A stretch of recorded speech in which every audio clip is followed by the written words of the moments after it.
Hi.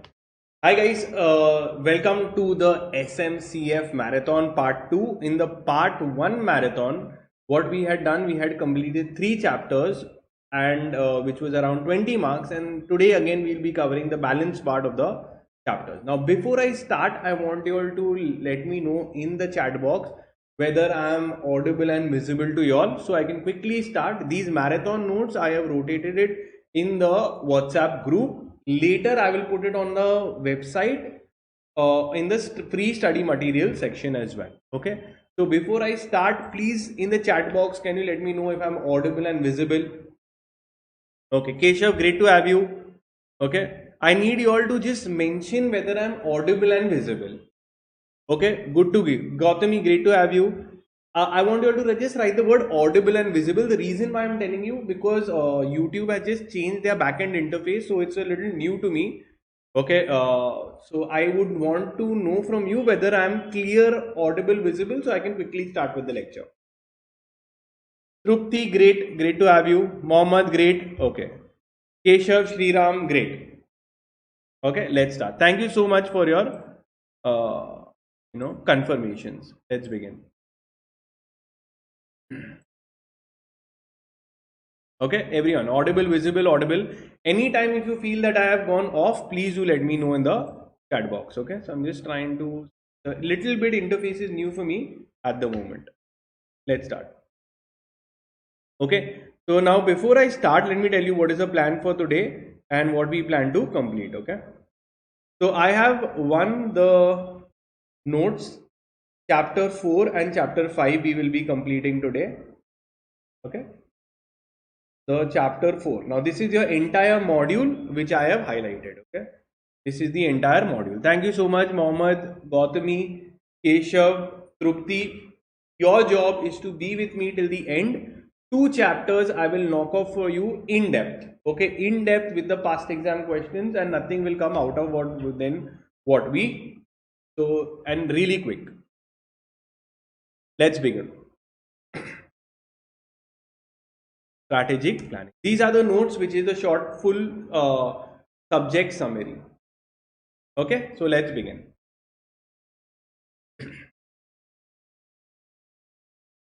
Hi, so we'll be starting with a chapter called as strategic analysis. And now before we start, what is strategic analysis and planning? Let's understand. So basically, whenever I use the word strategic, okay, I always mean long term. I always mean long term overall plan of the organization. Every business has a strategy and they do analysis and planning. Okay, so analysis is basically formulation of strategies so that the entire organization knows exactly what they have to do. Now, before formulating the strategy, for example, think from a business standpoint that the company has to formulate a strategy. Before they do that, they will do an analysis called as situation analysis. What analysis they will do? Which is called as situation analysis.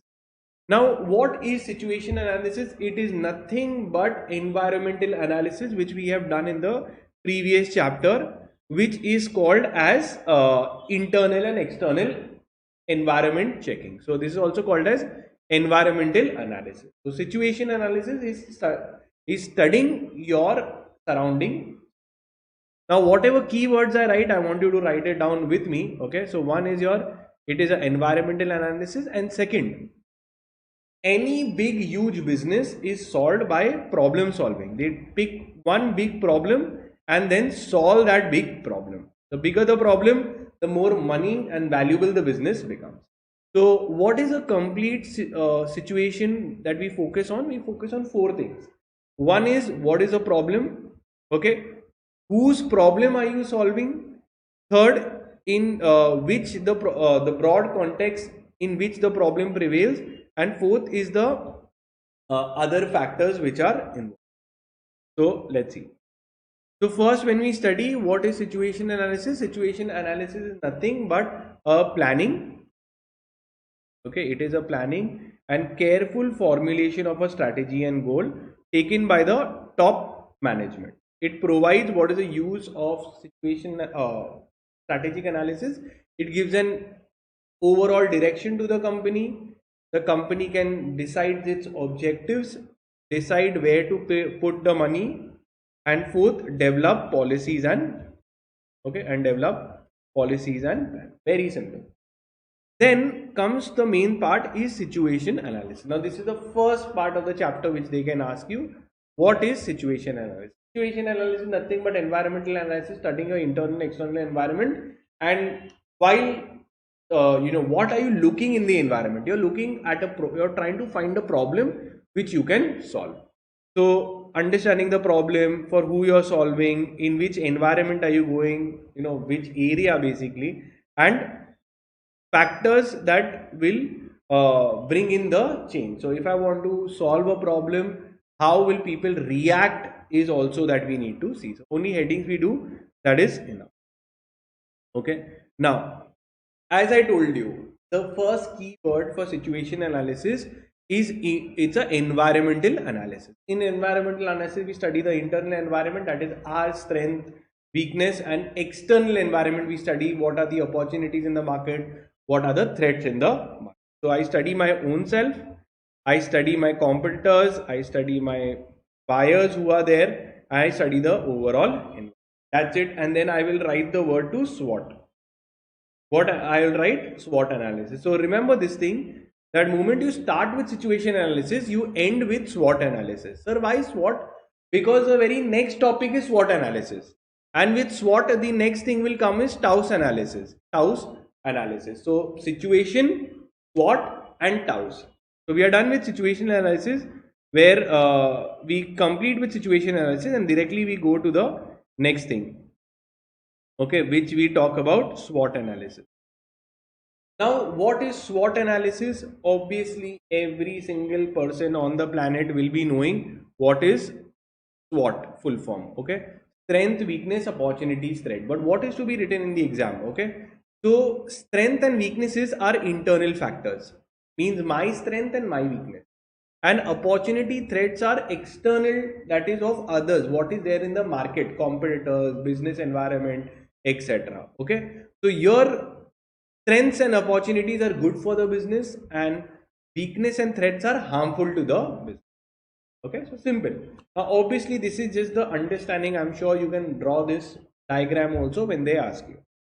But while writing an answer, we need to know who has made it, when he has made it, what was the details, etc. Okay, so first we will start off writing about SWOT analysis. So it's very simple. I study what is the strength, what is the weakness of mine, and then I look at what is in the market, what are the opportunity, what are the threats. But how will I build it in the form of an answer? So threat analysis is a tool for strategic analysis. Sir, why like that? Name of the chapter, use it now. To analyze my strategy, I need to know what. I study internal and external environment. Always you can write, even in situation analysis, it is called as environmental analysis, internal and external. Very simple, very easy. So 4 factors. Now what we need to write additionally, okay, what we need to write additionally is important. So we need to write that who, when was the concept formed, etc. year. So the origin of SWOT analysis is rooted in the concept of force field analysis, pronounced by K. Lewin in 1950. So these are the keywords that you need to remember: 1950 and K. Lewin. Okay, and force field, concept of force. It is rooted in the concept of force field analysis. Okay, the SWOT may be successfully applied in any kind of organization. So any organization, not only business, political, sports club, university, public institution. So it is a SWOT analysis can be applied anywhere. Okay. Now,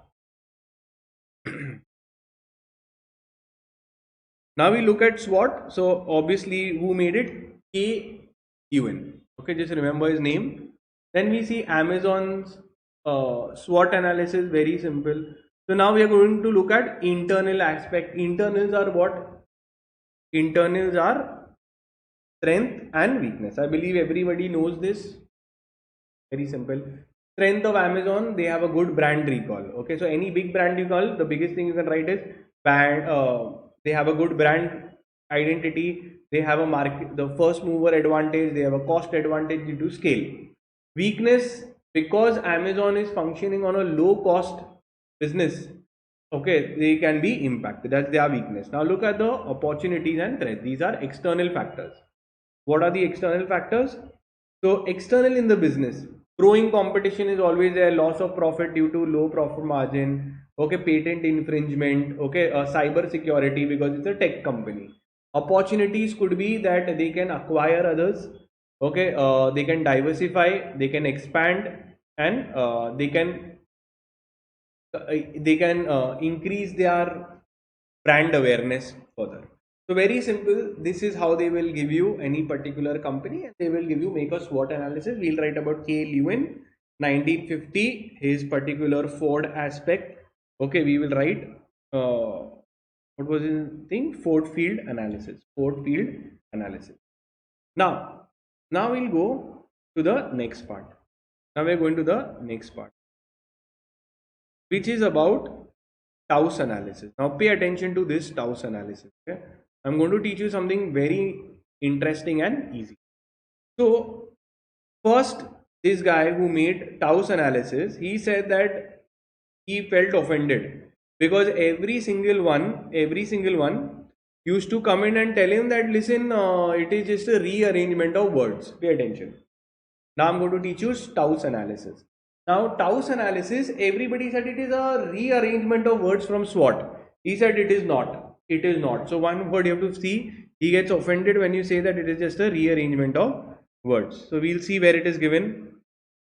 He says it is not a mere rearrangement of words. Second, he says, okay, and this is developed by a new guy.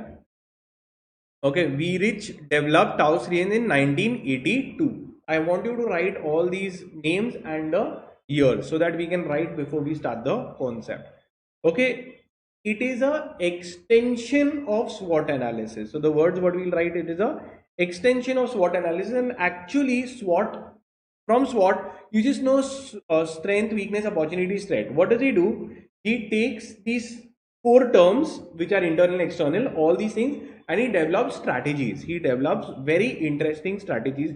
It is genuinely not a rearrangement of words, and he's brought in a beautiful concept. I'll tell you what it says. So what does he do? He makes a mix of internal and external opportunity, stress. He combines them. So he starts with external and he makes four quadrants. Once you see the quadrants, everything becomes easy. So before I teach you what it is, let's see a few theory of starting. This is where his ego gets hit. Taos was created as a rearrangement of letters, yet it may not be considered a just reversal of the, though reversal of words are there, but it should not be treated just a mere reversal of the words. It has a meaningful application. We will see. Okay, now whenever you see Michael Watkins of Harvard Business Review says focusing on strength and weakness, opportunities, threats helps to understand this. But what we will do later is explained in the Taos analysis. So thus this is not a mere arrangement, it is a tool. Now again, it is a tool for strategic generation and creation. Now let's understand what it is. Very simple. I want your 2 minutes. 2 minutes I require. So what he said, very simple. He takes two words and he combines them to make SO, WO, ST, WT. So now pay attention to this. Now 2 minutes patience I require. Internal factors are strength and weakness. So my strength, my weakness. External factors are what? Opportunities and threats. So you will have to make this table. In the table you will put the strengths, internal and external aspects. Now what does he do? He combines two things. He takes one internal factor and combines it with the external factor. Bas, that's it, done, concept done. He takes an internal factor and he combines it with the external factor. So strength is a internal aspect and strength and weakness is an internal factor. He combines it with external like opportunities and threats. So from this you get SO, you get WT. Then later you can also do WS. So you will take and you will keep OT like that only. So WO and S. Simple. Okay, very, very simple. So internal, external, then he just kept these words. I'll tell you the logic and the meaning of it. He will tell that analyze in which situation you are following in. Whether I am operating in a business. So what is this done for? It is a situation analysis to know that exactly where I am standing. So if I am operating in this sphere, I am operating in sphere 1. That means I am operating in my strengths and there is huge market opportunities. So this I will say is the best scenario to be in. So I am operating on my strength. Now after making this, just frame a sentence. That we are operating in on our strengths and there are tremendous opportunities in the market. Because of this, and both, if it is positive, we'll write max. If it is negative, we write mini. So if it is a positive factor, so this is a positive factor. Pay attention. So if it is a positive factor, this is positive, and opportunity is positive. So wherever you have a positive factor, you write max. For positive factors you write max, and for negative factors you write mini. Okay, now pay attention to what I'm saying. If my, and both are positive factors, right? It's good and strength and this, so your strategy will be maxi means if you are operating on your strength and market is also there in your favor, go all out, acquisitions, try to go rigorous, hyper growth, it should happen. Second, now weakness and opportunity. Now understand, weakness is what is happening is my weakness, I am operating in a weak thing, and but there is tremendous opportunity in the market. You have to frame a sentence that I am weak but there is tremendous opportunity in the market. So in that case, what do you need to go? One is mini, because one is negative, right? Negative aspect. Mini, maxi strategy. In mini, maxi, what they say that you find out why were you weak, remove your internal inefficiencies, try to reduce your cost, do competitor analysis. So you're framing strategies by rearranging. Third, strengths and weakness. So I am operating on my strength, but there is tremendous threat in the market because everybody is operating. So whenever it is a good thing, we'll write maxi, and when it is threat, we write mini. So maxi mini strategy. So now logically apply your mind. You don't need to learn anything. If I'm operating on my strengths and there are a tremendous amount of competitors in the market, that is a threat. So in that case, what I should do? I imagine if I am operating on my strengths and others are also operating on their strengths, or they are also there, a lot of competitors in the market. So in that case, I have to work on I cannot make mistakes. I have to focus on operational efficiency. I have to go on brand loyalty. I have to attract customers. Continuous efforts have to be made. I have to deploy more funds to stay in business. All these things will be done. So the strategy will be like this. And lastly is mini and threat. Okay, if it is negative, we put mini strategy. Both are bad. So in this case, the best thing is what I need to do. I have to exit the business, exit, sell, divestiture, etc. So with just by rearranging the words, we got these kind of things. So when all the internal factors have to write first. Okay, internal is what? Strength, and external factor is opportunity. In internal weakness is your strength.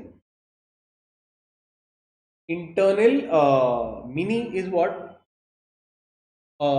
Strength, weakness, and opportunities and threat. Threat is external. So that is it.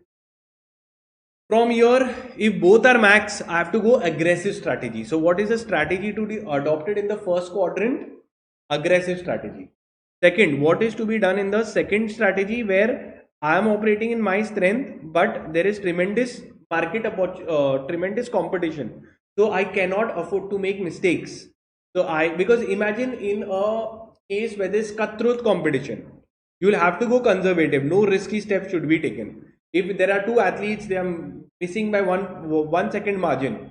you know that there's hardly any scope of mistakes.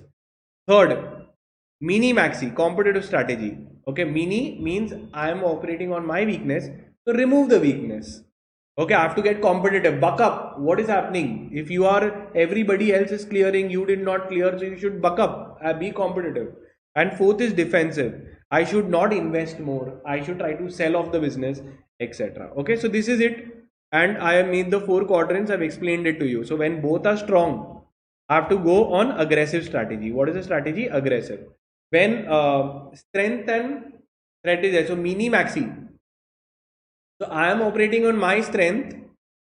Okay, strength is mine and weakness, threat is there in the market. So in this case, there is tremendous amount of competition. So I will go for ST. I will go for max C. I'll go for max mini. I'll go for conservative. Maxi mini. Here I'll go for conservative strategy. Then mini maxi. Mini maxi is competitive strategy, and mini mini is obviously the defensive strategy. So just write this down. Defensive strategy. That is it. Your concept is done. I believe now you can build it. Okay. The strategies you see are very, very simple. We've done all this. So all you need to know, after that you can build in your own language. You don't have to go more in depth, but the intro and the year and the author's name has to be learned by heart. So P. Rich made this thing in 1972 as a next step for this. He identified all these things and he combined the internal and external factors to develop the strategy. Difference between this just tells you, doesn't give you another step. This goes for strategic analysis. So in one quadrant there is only one factor.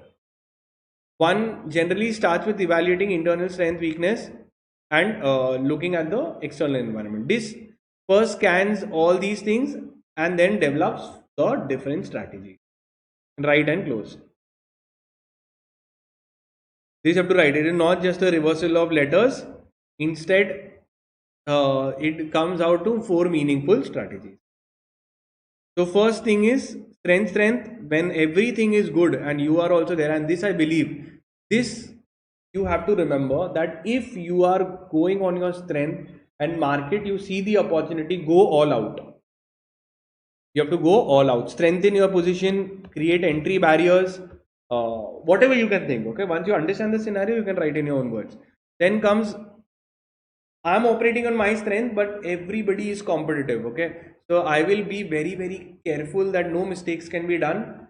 Okay, I have to strengthen my this. I have to serious threats in the market. So I have to use my strengths to neutralize the threats. Conservative. Okay, one is just right behind you. Okay, so you have to be very conservative in which products you are selecting, which market you are selecting. Try to reduce the cost. No extra cost expenses should be done. Try to search for new markets. Continuously try to business development. Develop new products. Everything that you can do it, because there is a threat. Anything can happen. Okay, so next comes WO strategy. Basically weakness and opportunity. So I am weak and there's a huge opportunity in the market. So here I will overcome my weakness. I will use competitive strategy, expand the financial resources. So basically, why, if there is a huge opportunity in the market, I am not able to do the first thing. You have to remember, if you are not doing well in business, is because you have lack of funding.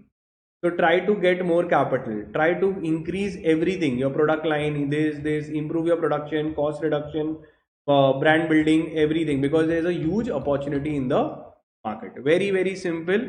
And when it's a weak, the best thing is reduce slowly, gradual withdrawal from the business, sell off the business, downsizing. Even you could say a strategy called as retrenchment, removal of employees can be done. Okay. Then we come with the concept of project management. Sir, what is project management? Now, very, very important.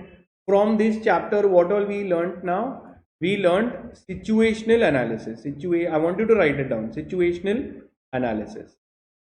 Then after that, moment after situational analysis, we end it with SWOT, and then we come with TOWS. Then fourth will come project management. And in project management, you will see two things. One is SPOT and the other one is CPM. That is it. Be very well prepared that this is going to come in sequence. I want you to write this down. All your thing, nothing can come outside of this. Okay, so write it down. What all concepts are involved in this chapter. So as we come to the next concept, I will tell you. First, let's finish project management. Now, sir, what is a project management? Project management is basically there is a project. I need to plan it out and execute it and monitor it and control the cost. Very simple. So project management, in management, what you do? You do planning, you do scheduling, you do execution, monitoring and controlling. Okay. And we do it so that we can complete the project. See, project has to be completed. So project has to be completed within is the most important word here. Within time, within cost and within all your limits, resource limit. Now, the project management has two major theories, or you could say techniques. Project management has two scientific techniques. One is called as SPOT and one is called as CPM. Both will come later. But if they ask project management, we can write POT and CPM also, because these are types only. So you know that project management is really big. You can have these two also included. Both these scientific methods which were there, they have been widely used in almost all kinds of activities. So whatever you can think of, you can write, like all these big projects like construction, even NASA is using it, movie production, because all of these are projects and they need to be completed within a time. Government sponsored, nuclear reactors, advertising agencies, MIS, any of these projects you have, you can use PERT and CPM. Sir, what is PERT and CPM? So let's discuss. Before we come to that, PERT and CPM will come. Okay, now. So we understood one thing, project management is a process of managing, scheduling, executing, planning the project within time, cost and resources. Two famous project management techniques are there. One is SPOT, the other one is done. Now we will start with what is SPOT and what is CPM, and the end they comes as a difference. This is also a very simple topic, let me tell you, but it is simple, but knowing the difference is extremely important. Without that, it's difficult to really do the. Let's understand. I want you to pay attention and give me your entire time now. First, PERT. Okay, now just remember, it is a full form is project evaluation review technique. What is PERT? Project evaluation review technique. And what is the full form of CPM? It is project critical part method. Now I want you to understand the word T. From the word T, you have to remember the word, though it means technique, but here I would tell you, remember from this keyword of T, remember time. Okay, time. The object of this technique is to complete the project within time. This is for unpredictable activities, and these are mostly for R&D projects, for research and development projects. Write this down. And this is for non R&D projects. Simple little difference. I'll tell you the technique and you will beautifully understand both in one go. Now what happens is R&D, can you tell by when it will get completed? So these are unpredictable. We don't know whether it will be successful, it won't be successful. R&D can go for the lifetime also. Okay, if I tell you, find out that which will be the, in future, which AI tools will be the most demanded. You can go on and on and on. There is no fixed path. There is no timeline that it can get over. So these are unpredictable activities. We don't know what we will be doing, because this is more like forecasting. So in this model, we want to complete this event of completing the R&D within time, within a certain time. It was developed in 1958 And pay attention, since it is unpredictable, we don't know what will happen, so we have brought in three estimates and three probabilities. Three estimates. So three estimates are the good. So what if what we have planned goes exactly as we want? So it is a good, normal, worse. So in good situation, everything that we thought should have happened in a project, if that happened, all the favorable things happened. So it is a good scenario to be in. So we will complete the project in so much time. If we thought that maybe not everything, but we had we had kept a buffer, so that in a normal situation we should complete the project in so and so time. In the worst case scenario, we should complete the project in this much time.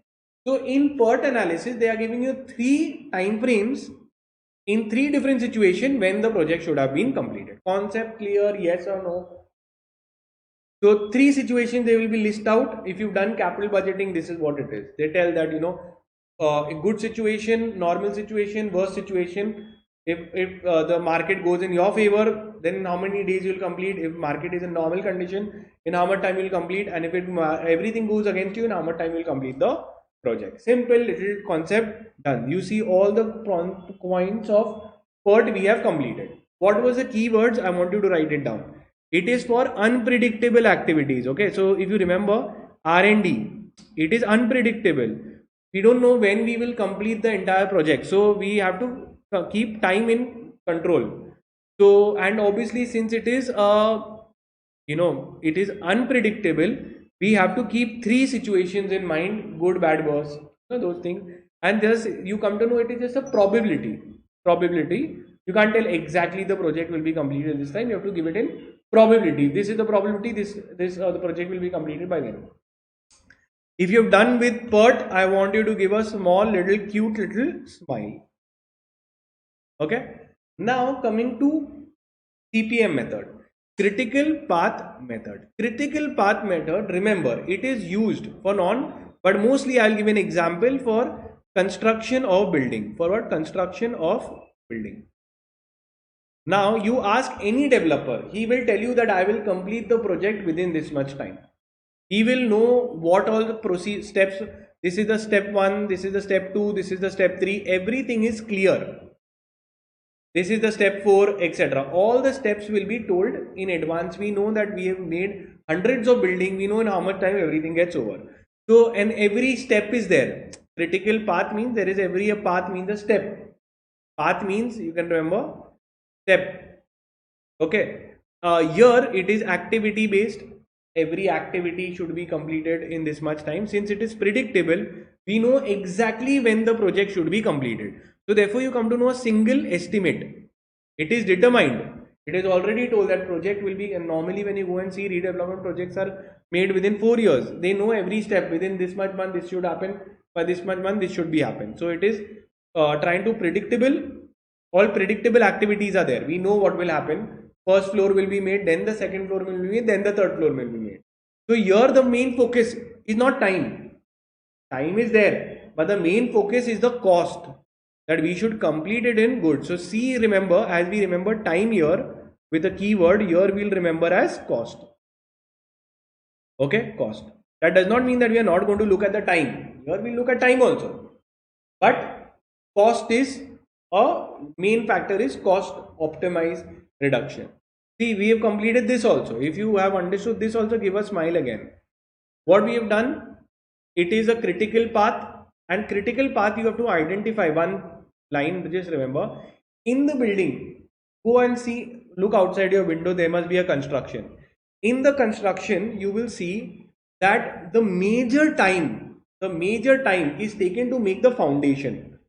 So this will be the longest time taken, longest time for an activity to be completed is called as the critical path. Okay, critical path. So remember, and I want you to understand this also, what is the critical path? The activity which will take the longest time to complete is called as the critical path. because that is the longest time. If that is delayed, the project will be delayed. So that you have to identify. This is the most important thing. You cannot get that wrong. Okay. They use a word called as slack. You try to ensure that there is no slack. No slack means no time wastage in critical path, in the CP, in the most important task. Because understand logically, if you understand what happens if there are 1, 2, 3, 4. There is task 1, task 2, task 3, task 4. Task 1 is the longest time frame, so this is the longest. So this will be called as the critical path. If critical path is delayed, can I say that the project will only get delayed? Project can be delayed or will be delayed if you get the critical part delayed, right? But if I delay in this, it is okay na, because as it is, this is taking 14 days. If this is taking 14 days and this was taking 3 days, I take this in one more extra day, it is okay because it's not the most important task. I can take one more day because I know as it 14 days buffer I have. So this is one of the aspect. And second, they will see that if one task can be done with the other task simultaneously. If a building this is being made, can I do the designing work, government approval simultaneously? So all this is seen. Have you understood this, that you can write and done? So let's go ahead quickly and complete. Okay.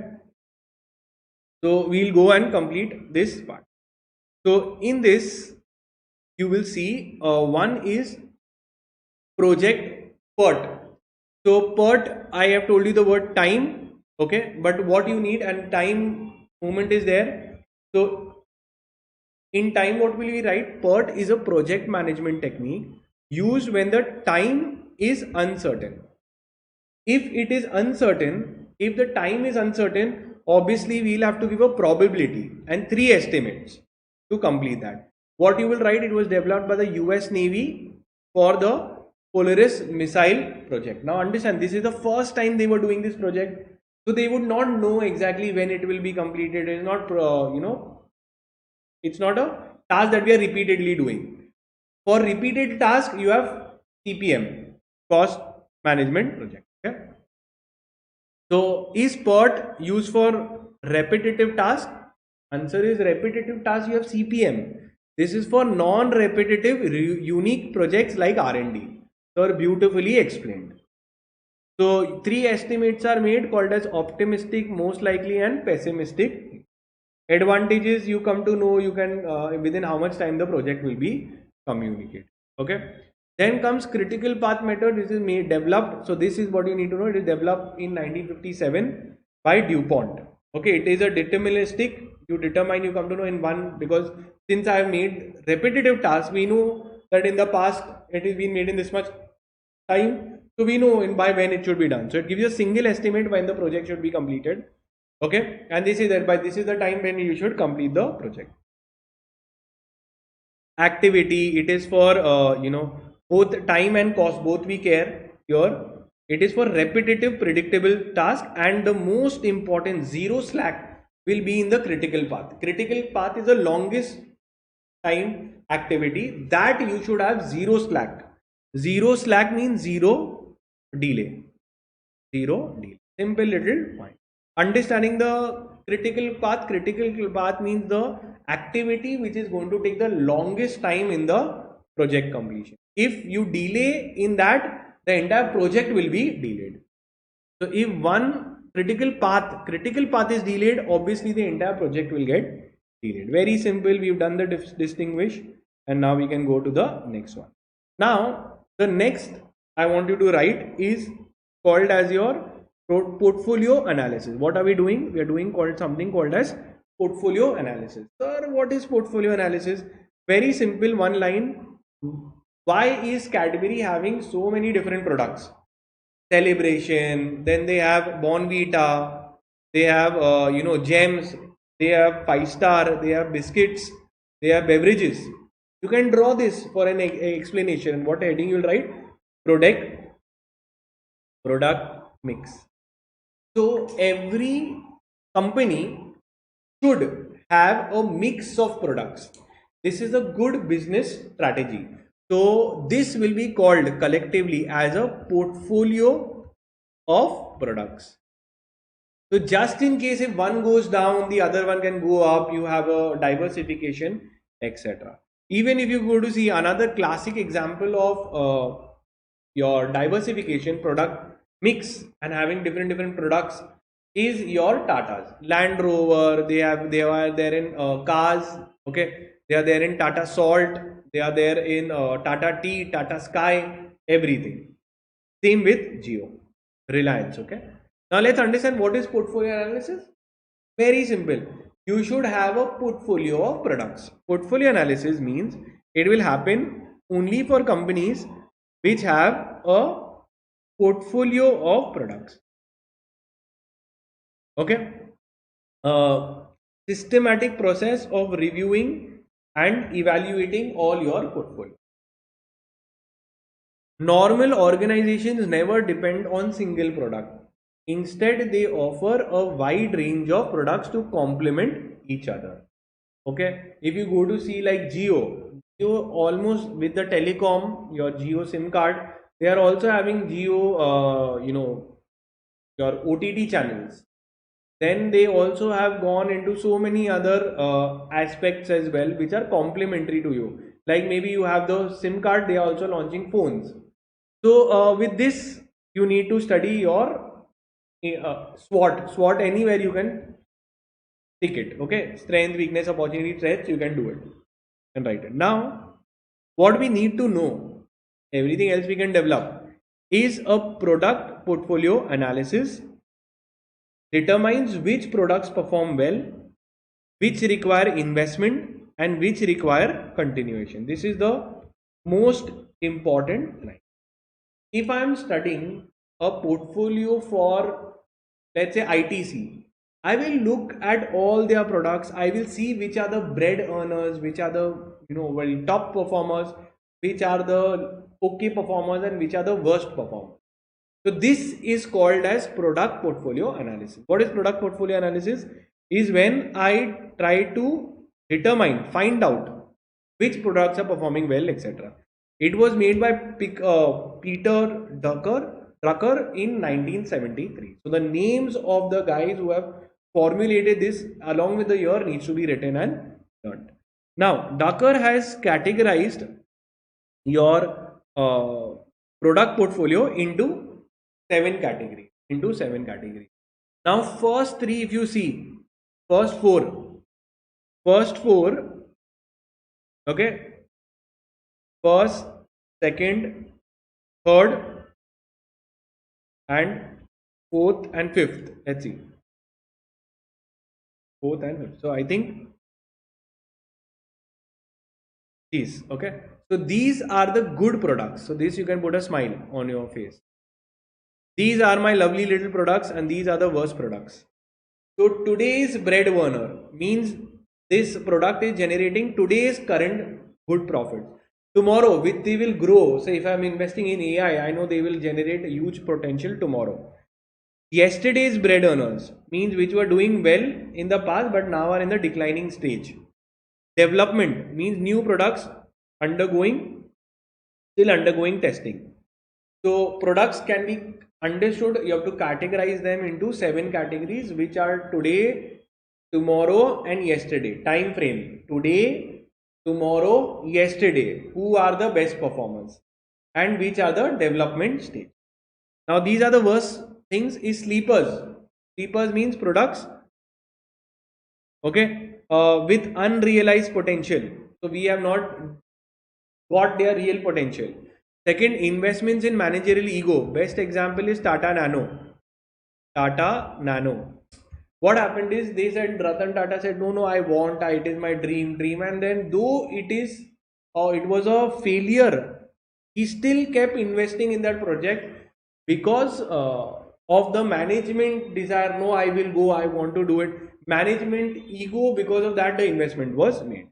Failure is consistently underperforming products. So with this, then once you understand which product is falling in which category, then the decision can be taken. Strength and weakness identification. Your strengths are the first four, weakness are the last three.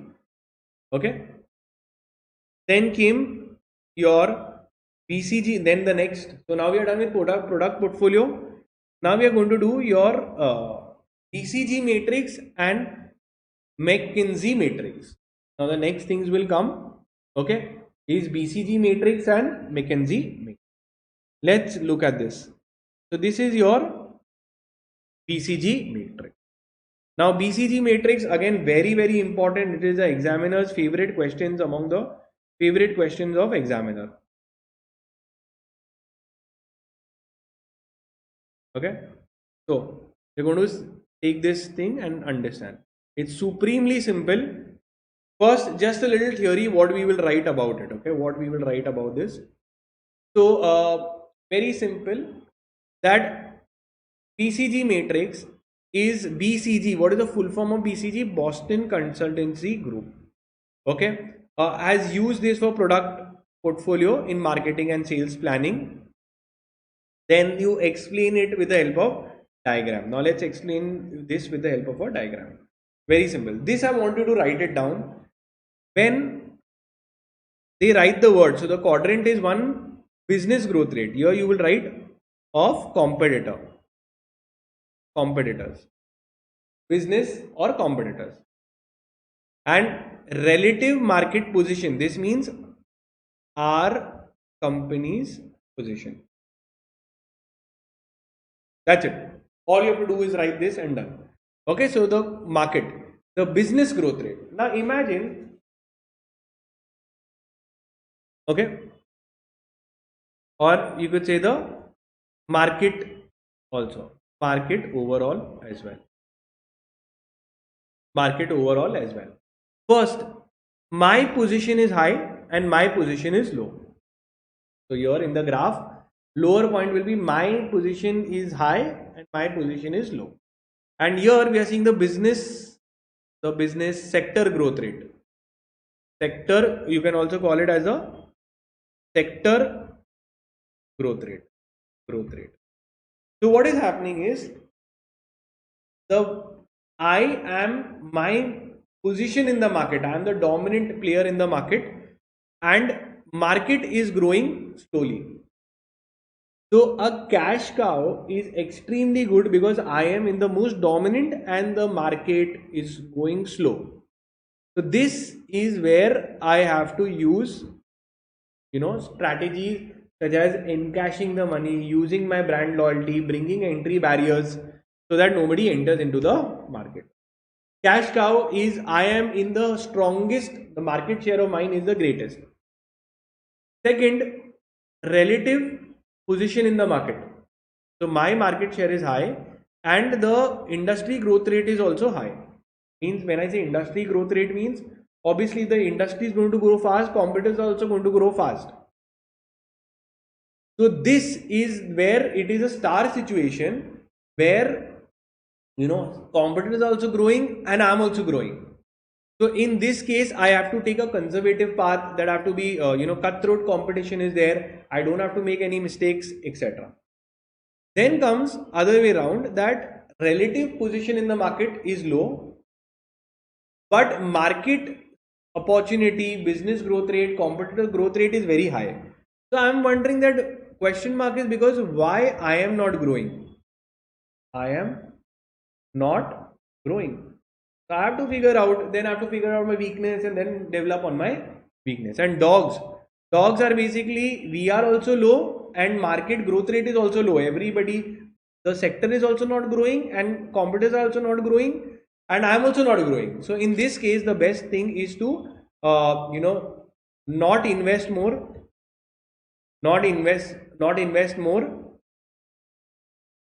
Second, you should, they call it as sale of the business, called as divestiture. Divestiture is the business. Very simple, very easy. Which is the best position to be in? Cash cow is you have to keep, taking all your funds. In business, in your stars, you have to be, your competition can take away your profits. Question mark is figure out why I am not doing well and everybody else is doing well. Dog is basically everybody here will become a dog. Work like a dog. Okay. So let's see and complete it. So after draw the quadrant, half of your work will get done there only. Okay. Then comes cash cow. We'll just have explained you that high market share in a low growing market. So market is also not growing, but I have a big market stake in it. As the growth rate of the market is low, you get the maximum advantage because competition will also not think of coming in a market which doesn't have a great future. Okay, you get generate maximum revenue. That's why it's called as cashing the cow. Okay, therefore any company, the cash cow is in the category with the projects with minimal investments, you get higher returns. So I know nobody is entering. I make minimal investment and I'll get highest returns. Okay, it gets high returns of profitability. Now, what should be my strategy here? My strategy is to retain my market share. I have to, try to become a stable. Should I launch more products? Answer is no. I have to maintain my position stability, and I will try to get. Since I know others are not entering in, since the market is not going to grow, I will try to, attract my customers through brand loyalty, satisfaction program, okay, promotional methods, etc. Now come to stars. Stars, what happens is it's a fast growing market and you are also growing. So the category is the best products in the market of the company. The product that is falling in this category are the best products or services in the market. This is because both the market as well as the growth rate is high. So market rate is high, or now we know that wherever the market is going to grow, competition also going to increase. So we have to keep launching new products every time to maintain our position. Unlike cash cow, stars cannot be complacent. They cannot say that we will not launch more. Like cash cow, with little investment we'll get high return. That will happen in cash cow. Here we cannot be laid back because anyone will go ahead. Stars cannot be complacent because they are on the top, because they can be immediately taken over by another competitor. However, the star strategy is successful and we can kill away the competition, then stars can be turned into cash cow in long run. Okay, if we dominate our situation and do really well, we will try to convert every business into cash cow. What should be my strategies? Aggressive marketing, aggressive discounts, aggressive advertising, okay, aggressive investments in new products, high competition, okay. So innovation is going to be very important. So obviously you can write your own ideas also once you've understood the concept. Question mark is why I am not growing. Okay, so very simple. I'll try to figure out the strategy is try to launch a new product. Maybe my old product is not working. I try to get new customer. I try to get money. Money is the most important why I am not growing. Okay, hard decisions have to be taken is why we tell the employees, bye, we are sending you on a leave forever. Okay, so those things need to be done because hard decision needs to be taken since we are losing in a market which everyone is earning. Dogs, very simple. I don't think there is any confusion. Divest or revamp the product, rebrand it. However, do not invest more. Moving a star dog towards star or cash cow is difficult. Why? Because the sector is only not growing. Okay. In this case, divestment is strategy is used. Very simple, and this is it. Just the headings we can do for the strategies. So either we build, as I told you, pushing to make anything to be pushed into cash cow, we have to build new products. Hold is trying to hold your investments, not invest too much. Is the headings you can do. Holding a star itself is as a higher investment to move the star into cash cow is currently not possible. The company cannot invest their investments. So imagine if we cannot invest too much, so then we will hold. Harvest is basically earn and enjoy maximum cash flow. It is cash cow. Divest is in dog. So I think confusion can never come in divest and harvest. So the best and the worst. So which is the best situation and the worst? The best is your cash cow, and your worst is what? Your cash cow, and the worst is dogs. In dog we divest, and in cash cow we harvest. Harvest means little investment, more money. Little investment, more money. That is it. Then this was the original BCG matrix. Now it is switching into what happens when the flow is extremely funny. Okay, I'll tell you. First, they tell you what is a BCG matrix, which is the OG, original method. Then everybody started criticizing. So criticism is made. Once criticism is made, imagine if someone criticizes your theory. One tight slap, you will start abusing, you will start, you will start not taking the criticisms in a good way. Instead, what this guy did, he felt, okay, fine, I got criticism, I will make a new BCG. New BCG. Simple.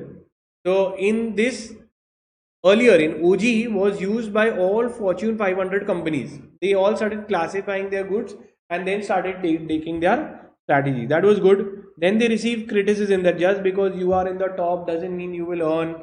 Okay, you have missed that even if a dog is there, it can be a supporter to a cash cow. That interdependence of business was never taken. Maybe I'm a raw material service provider or product provider. That was not seen. It ignored niche markets. Only big and broad, all those things were taken. Many products did not fit in the 4 boxes. Okay, he considers only 2 factors, that is growth and market share. Other factors could also be done.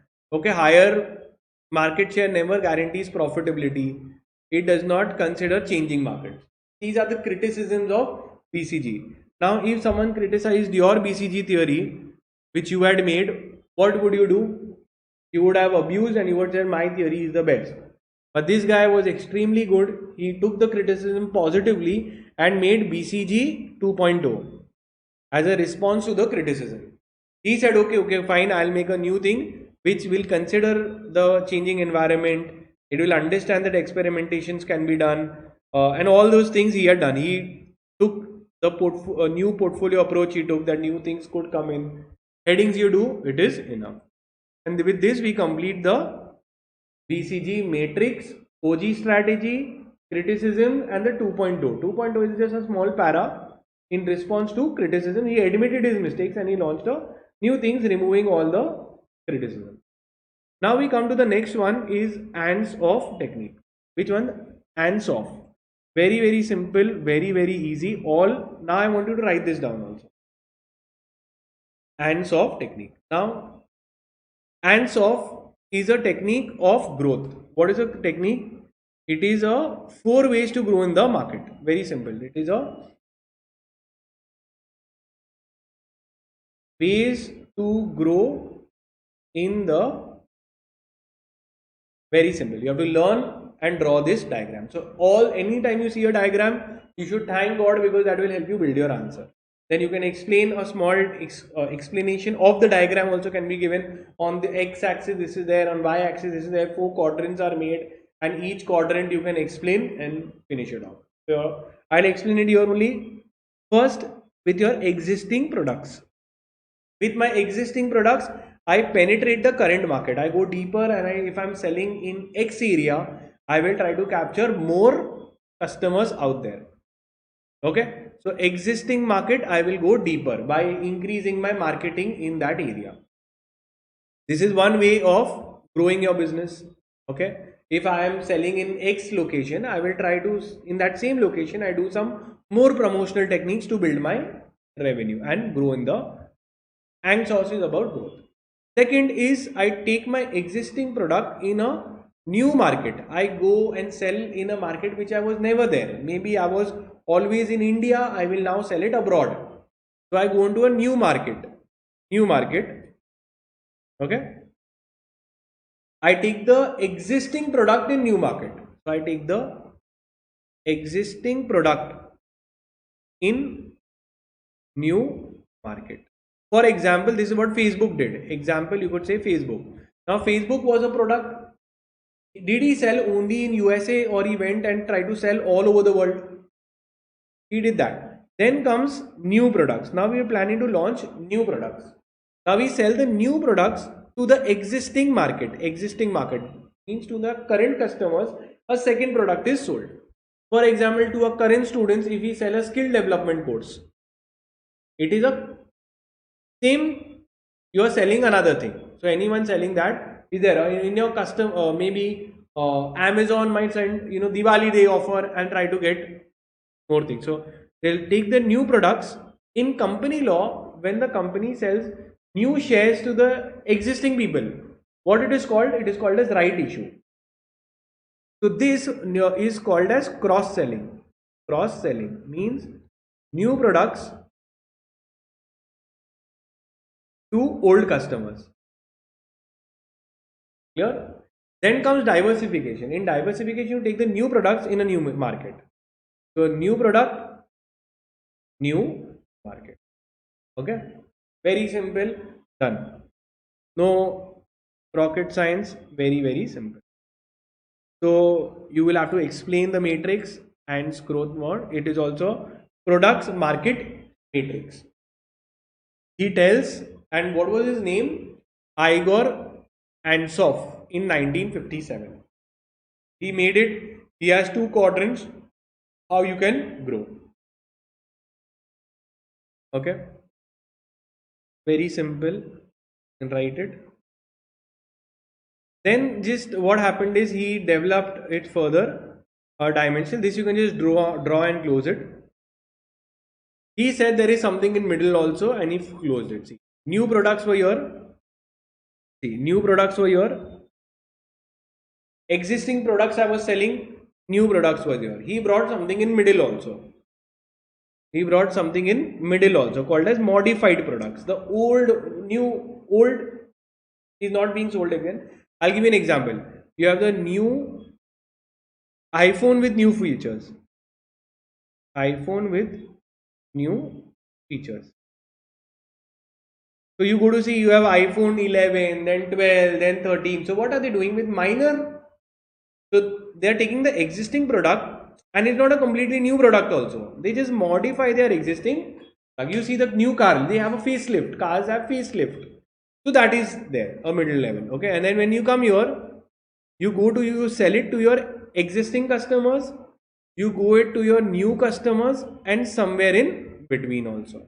Okay. So somewhere in between means not extremely new, somewhere connected, maybe in India at another location. So in somewhere in limited diversification and all this. So just you can make the table, that is it, it's somewhere in middle.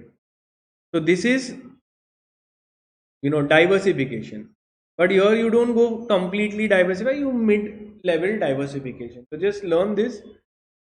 So first and second is same. This is just the three things you will add. Then comes the next one is ADL matrix. Now mark this as also as important. I want you to note this down as a separate topic that they can ask you. ADL matrix. What is the full form of this? Or Arthur D. Little. Okay, Arthur D. Little. What happened is simple. It is called as product life cycle. For little guy had a very simple little thing called as product life cycle. Just write the word product life cycle. Life. I want you to draw this and understand the concept. Okay.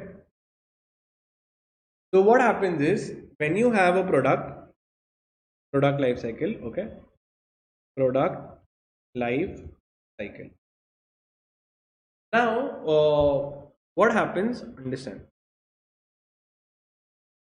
When you take a product, okay, and you launch it, it will have a like this kind of a life cycle. So first, this is called as the growth stage. Growth stage. It will grow, boom, etc. Then from here, this stage is called as stabilization. It will stabilize. Here, when you invest more, you will not. Here, you invest little, you will get more. Here, when you invest little, you will get also little. It is stabilizing. You don't have aggressive growth here. And after some time, then it will have a decline. decline. So business owners, what do they do? Their job is more moment the business comes, once the product comes under stabilization stage, they should immediately make a new product. At this point, they should launch a new product, because then it will have a new product life cycle. By this, when it is ending, a new cycle will be made. Understood? So product life cycle is at the stabilization stage. Don't wait further, otherwise you will have decreasing revenue, decreasing growth, etc. So very simple. They've just broken it down into a life cycle of a human being, that can just learn the table and done it. So industry life cycle is embryonic stage, is in the initial stages. Then comes a growth, mature and aging phase.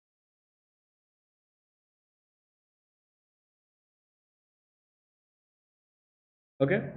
So author D little, then embryonic stage, it is rapid growth, little or no competition, you have high prices, heavy investment, new technology. Whatever you give the money, you earn. Second is growth stage, sales get stronger than before, few competitors enter in growth, okay, and you launch new products. In mature stage, competitors come full-fledged, so the margins start declining.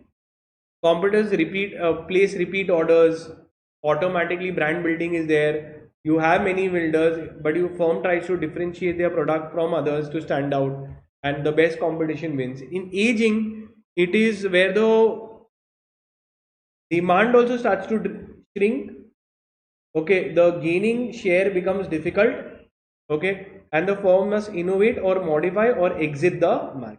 At aging stage, you have to exit, sell off and exit, or launch a new product. Okay, then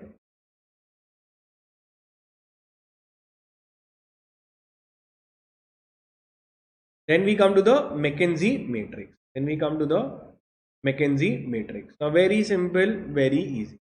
Now again, a new theory we are doing. This you can write it down, okay, in the list which I told you. McKinsey theory. You need to draw all the graphs and write everything in place. Okay. Now what is McKinsey theory? Industry attractiveness and strength of your business. Let's see.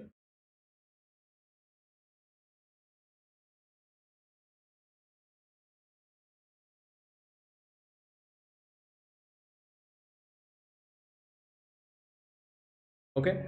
So McKinsey's strategy is a strategic tool. So all of them is a strategic tool, okay, used in brand marketing and product management. All and every single theory you can write this. Okay. Now it helps prioritize the investment needed for each strategic business unit. I'll tell you.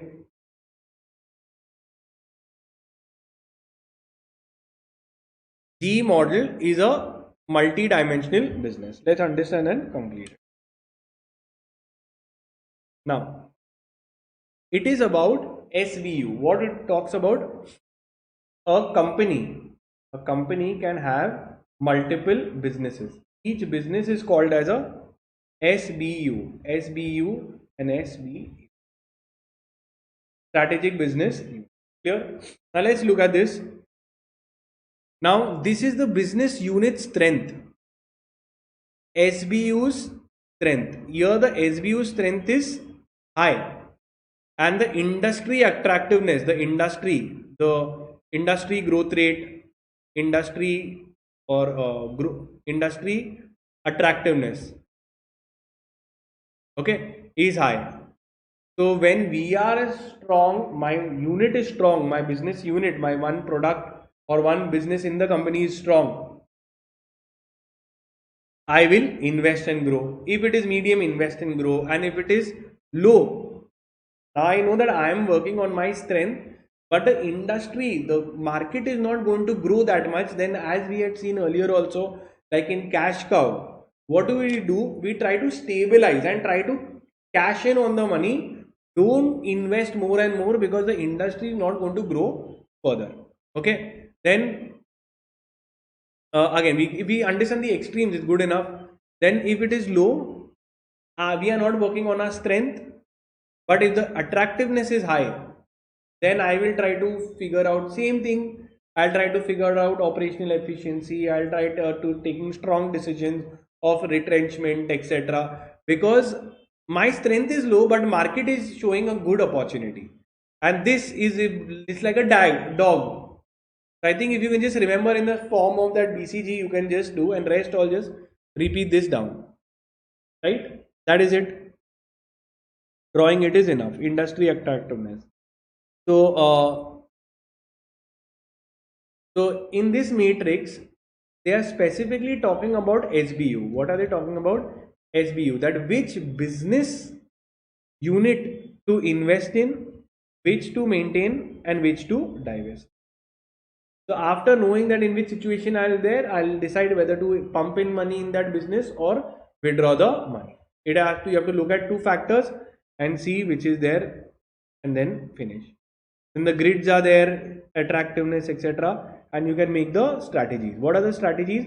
Either you invest, you maintain, or you harvest and divest. Okay. Then we come to few more theories that are there. That is your strategic alternatives. Strategic alternatives. Let's see which theory they are talking about. The most famous strategic alternative means different long-term options of an organization can choose to achieve. So it's a strategic decision making. Just two theories directly we can come. Is collect and launch generics alternatives, and the other one is Potter generics their strategy. This will come in next chapter as well. Okay, this comes in the next chapter as well. Potter's one. It will come in the next chapter, first part only. Though they give it to you now, but let's finish this strategy. Now, which one we are doing? Of strategic alternatives first. So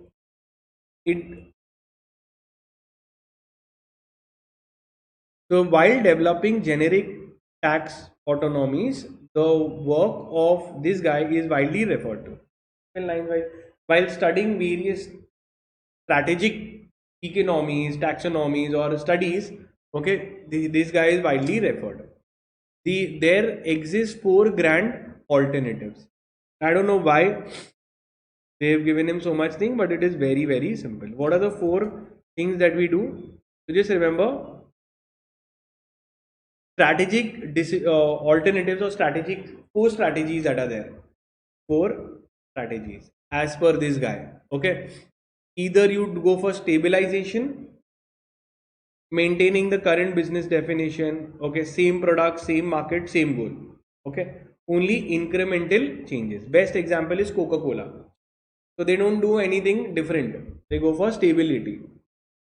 Second is internal growth and expansion. So expansion could be Apple into new products where we see that growth is there in the market. An internal growth strategy expands the business through internal development of new products, etc. Then you go for external growth acquisition strategy. This is done by extremely big players like Google, Facebook. Okay, Meta acquired Instagram. Google acquired YouTube. So it's an external growth strategy. Is there you acquire other organization. Retrenchment is basically for dogs, where we say that where everything is against you. Then you go for cost cutting, downsizing, divestiture, or closing down the loss-making units. A combination of the strategies can also be used. Okay. Now when we come to this Potter's generic strategy. Now Potter's generic strategy. Now pay attention to what I'm saying. This will come in next chapter. First, okay, in the beginning only. So very, very important. This I advise. Don't do it from here. Potter's generic strategy is extremely important. They have repeated it here and in the next chapter. In the next chapter, they have given it in much more depth. So it is advisable to study from that. From here, you don't need to do at all. Don't read only. Once you do that, then when you come here, it will be the exactly same. Okay. Then again, we have done this in other chapters. We have a chapter also called as a business environment and internal external factor. What are the internal factors, external factors? This also I advise, don't study from study from that chapter only. Okay, so I think the second chapter, etc. What is internal, external? In internal, they talk of vision, mission, values. Same thing will come here. Okay, so what is the external environment? It's a repetition of what we've done earlier in the previous chapter. So not to be studied from here, you can study it from that and write it. That is it. Okay, same things have been given, not to repeat. Okay, value systems, mission, vision, all have. Then we come to, okay, with this we have completed the entire chapter. Competitive positioning is the next chapter, which we will see in the next part. Okay, is the concept absolutely clear? Yes or no? I want every one of you all to either like the video or let me know that you all have perfectly understood it quickly. So write that word so I can start with competitive positioning and complete that also. I want you all to write the word perfect in the chat box so I know that you all understood it perfectly. You all have finished it with me and you are ready to go. Please write perfect in the chat box because I'm going to start with the next chapter. I need that from you so I know that I'm audible, visible, and perfectly able to communicate. I want you all, at least some of you all, to respond, so it will help me. Because the interface this time in the background, for me, the interface of YouTube has been changed, so I don't know whether I'm able to reach you perfectly. So I require you to message me in the chat box. Perfect. I've completed the full chapter, including all the past exam questions. Okay, just waiting for someone to reply. Then I will start with the next chapter, and next chapter is luckily with God's grace very small. So this chapter will get over quickly. In this also I'll just complete. Till that you all can message till I'm adding up this chapter.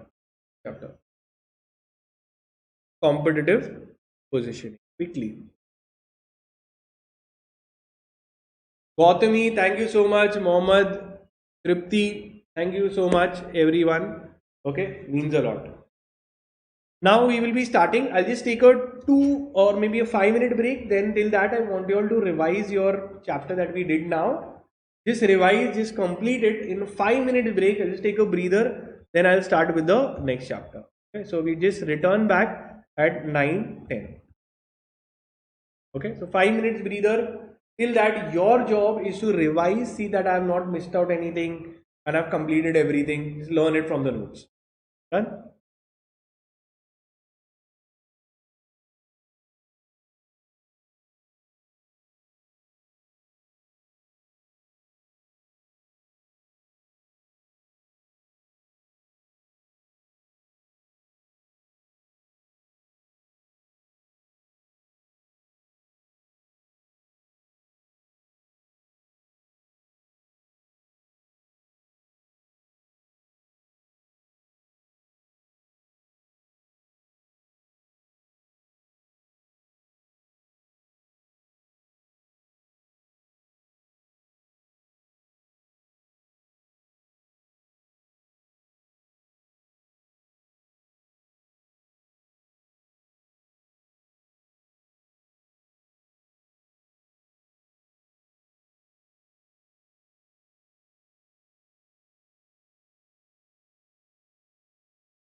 Hi. So, am I audible and visible to you all? Please let me know in the chat box if I'm audible and visible quickly so I can start and complete this topic for you. Okay, just write the word audible and visible or GTG and that is good and good to go.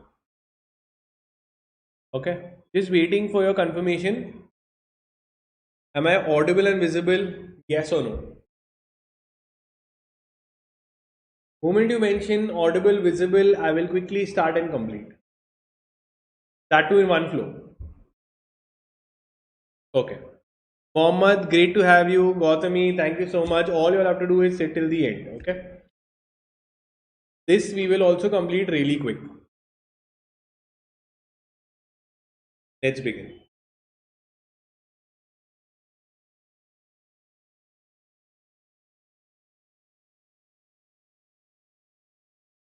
Hi. So we'll be starting with the chapter called as competitive. Competitive positioning simply means that I place myself above the competitors in a competitive positioning to stay ahead of the market. Now, first they talk about in order to have a good positioning with your ahead of your competitors, you need to develop strategies. Strategies at the business level. Now let's understand what is the strategies that we adopt at different levels. So in the earlier chapter also we had done that, and this topic I believe we should do it from there. Now strategies, when we develop strategies, are planned for long term perspective made by the corporate to achieve the corporate goals. These strategies could be one at the corporate level strategy. Corporate level is basically for the entire company, for the entire. So we'll take an example of Tata's. So Tata's is there for the entire company. They would have a example could be vision, mission, okay, those values, etc. that is being set by the company. This is always by the top level. This is always by the top level. Then below that comes the business level strategy. Business level, or also called as SBU, strategic business unit. For example, Tata Tea. Okay, example. This is only the strategy is made. Strategy is a plan. Okay, for that business. Example, Tata Tea will have a separate business strategy. Though it is under the same company, it is a separate SBU, separate business unit. Tata Tea. Then we can have Tata, Chroma. Then we can have Tata Starbucks. Okay. Then we have Tata TCS software. So though they are under the same brand, under the same ultimate company, however, each business will have a separate business strategy.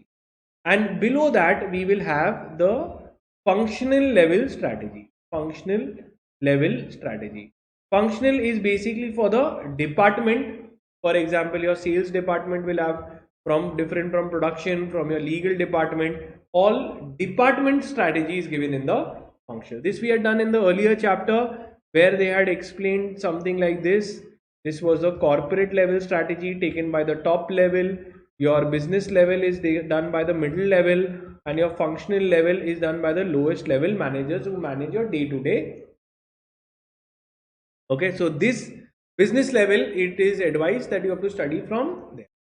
Right now, we'll just see quickly what lines we need to understand, that the objective of a business level strategy, okay, is to deliver value to the customers and get a competitive advantage by showing your USP and earning. Sorry. Now, SBU, business level strategy in the organization, in those organizations which are different businesses. So we have big companies, they have multiple businesses under them. So they will, each business will be treated as a SBU, and for each business, like Reliance can operate in multiple petrochemicals, they can be in Reliance Geo, every other. Okay, difference between corporate and business level strategy you need to do from your earlier chapter, not from here. Okay, now this chapter really starts from this part, and this is the most important because in the previous chapter this topic was also there, but in small part. This is the from where you have to do this chapter. So this topic is come twice, not only now but in the earlier chapter last part. So we'll mark this as important, and it's very interesting as well. So first, Potter's generic strategy. Now when normally students get confused when they ask the Potter's model, you might end up writing the Potter's competitive strategy is different, where you write BSSE. Here if they ask Potter's generic strategy, then you will write Michael Potter. In 1985, Michael Potter in his book, okay, he had brought three strategies on basis of all these three and cost and focus. You have to explain this diagram. You have to explain this diagram, which I will do it right now. Okay, so the same strategy is there. Once you understand this diagram, your job is done. Okay, this entire strategy is done. They have divided it into the market, whether you're going to a broad market or to a narrow market. So where are my target audience? You can write this word with me. Okay, what are we writing? We are writing the target audience. Okay, if the target audience is big or small, and here we are writing the competitive advantage that you can have, the USP. Basically competitive advantage means the unique selling points that you have, whether it is a cost advantage you have or a unique advantage. Now pay attention. If and I once you understand the companies which fall here, you will understand this full strategy, what they have done, etc. Now who are tapping? Now broad markets are tapped by bigger companies who have cost advantage. So can I say Amazon is targeting a vast market and they have a cost because they are the lowest prices we order from Amazon. Another example I could give you is cost advantage. Those who have is if you've gone to purchase furniture, IKEA. So people go to them because they are low cost and they target everyone. So this is cost leadership you have. So if this is your strategy, you have a cost advantage and you want to target the big audience. Only difference is whenever you target a big broad audience, your margin will be low. So Amazon earns little, IKEA also earns little. Margins are less. Now imagine if I'm targeting a bigger audience. Whenever you go to a bigger audience, broad audience, the margin will be low. Okay. Here I am going for differentiation. To the bigger audience, I tell everyone that I am different. Best example for this is Apple. Okay. Now Apple is saying that they have unique products. They are iOS is why people buy. They love the interface. So they sell it to a large audience and they say that we are different. Now we come to those who are targeting. They don't target everyone. They target a niche audience. For example, they target an extremely focused group, narrow group, and mostly tell them that we are different. Whenever I target a narrow group and I want to tell them I am different, I will normally target the people who care for differentiation and who are ready to pay higher. So here examples of this could be Rolls-Royce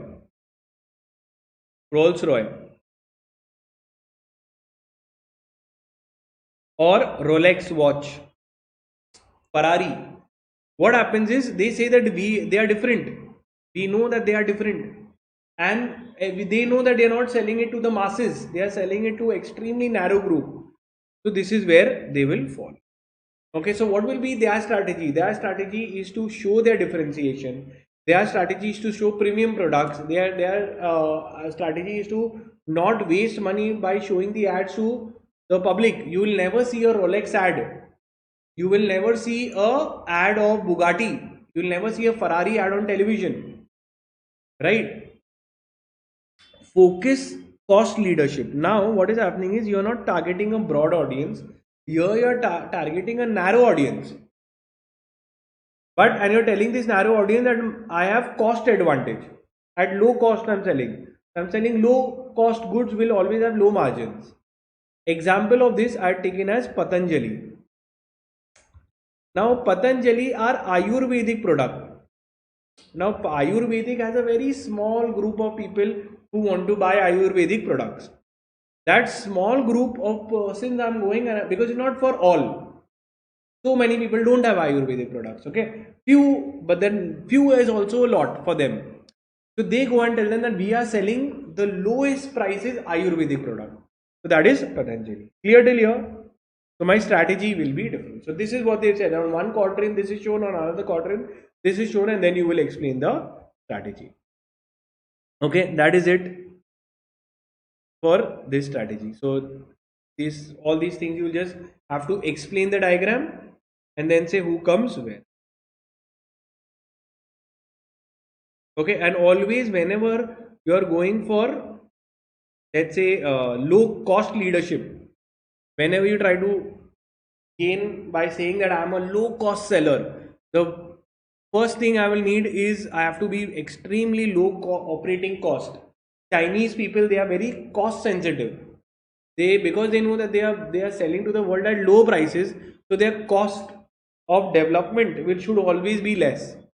They will control the entire value chain at a low cost. They require higher asset utilization, means they will say that we will take optimum utilization of everything. That's how they will be able to go for low cost. The biggest risk in cost leadership is low margins. Okay, and they will never go for innovation. They will always go for imitation. They will imitate. Why? Because that helps you reduce the cost. R&D requires more money. Pros of cost leadership: you are selling low cost, so you will be able to attract strong ability to fight in the market and sustain in the market, and you can keep increasing your market share. Cons is high risk, quality perception may decline. People might say that, you know, low cost is low quality or inferior goods. Dependence on high sales volume. You can only make profit when you're selling on large scale. Okay, and slow adaptation to change, market changes. So very difficult to make changes because everything is set. In differentiation strategy, obviously you are saying that we are different, so you can charge a premium for that. You can have a higher revenue per unit, and you can have a brand loyalty. Apple, Mercedes Benz, CCD, they are selling coffee, but they say they are different. Nike, okay, they charge more because of their brand distinction. Okay, so this you can go. Then comes strategic implementation. I don't think this can come in your examination, but obviously anything can come, because this is not a theory. It is very general. What is the, you just see the meaning and you will say I can write it on my own. So here I would advise to do headings and internal content of your own. You can write. Okay. Strategic implementation means implementing a strategy. Can I say that a strategy is an implementation? So strategy is basically theoretical. It is a theory. Okay, and this is action. Your actual action being done. So theory is basically formulating a strategy. It's a process of mental process, strategy creation. Implementation is action. Okay, action requires coordination of people, systems, activities. Strategy formulation is an intellectual process, whereas implementation is a behavioral and operational process. The word is operational process. Okay, why it is important? You can do the headings. Okay. Definition of implementation. In implementation, leaders have to continually communicate the strategy, one, and ensure that they have all supporting policies.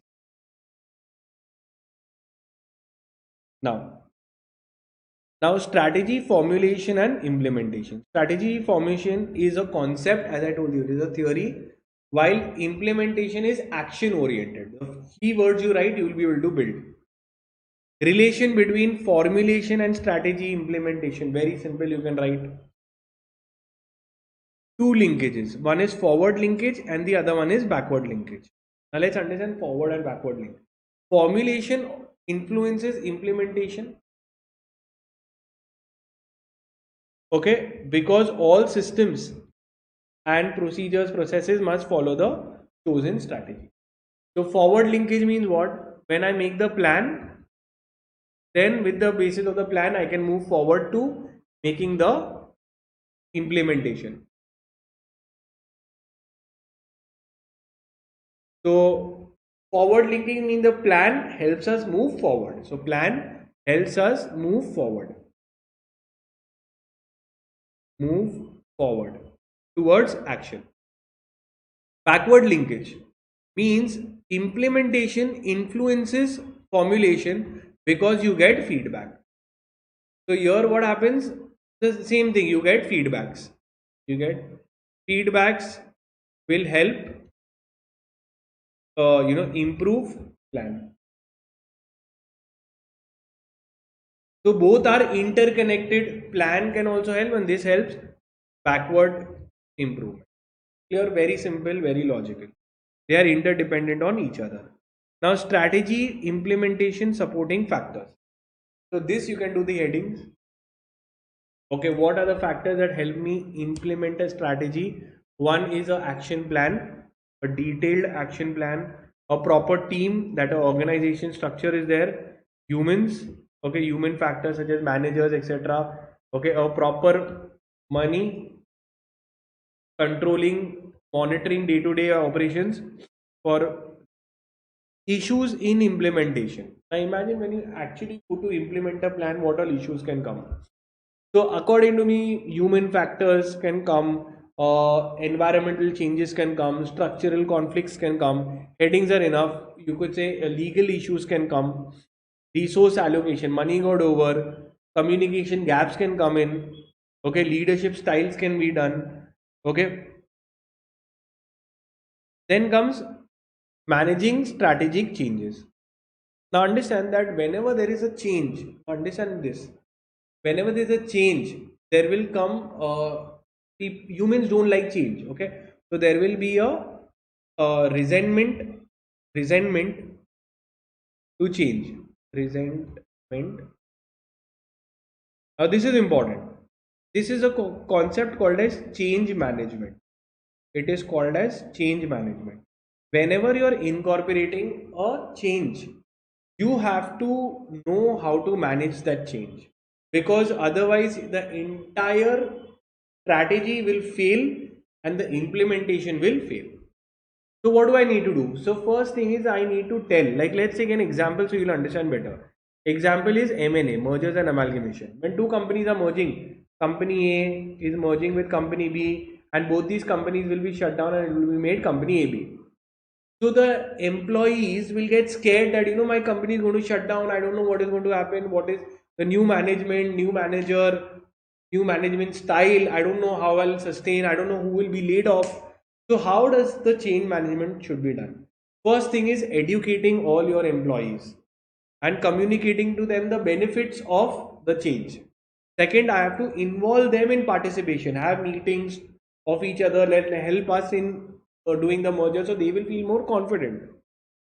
Get their commitment, let them know and let them tell, yes, we are ready for the change, we are ready. Leadership, effective leaders always motivate employees so that they are looking forward to the change.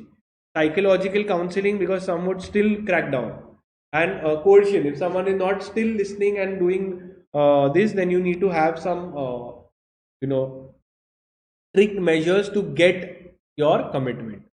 Okay, how you can impose the changes through your authority within the legal means. Very simple change management concept done.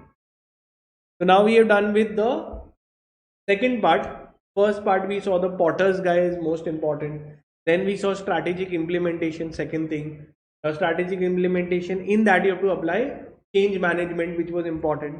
Now we are coming to strategic leadership. Now strategic leadership also has come in previous chapters. Okay, so that also you can do it from there. Just let's understand strategic leadership means what.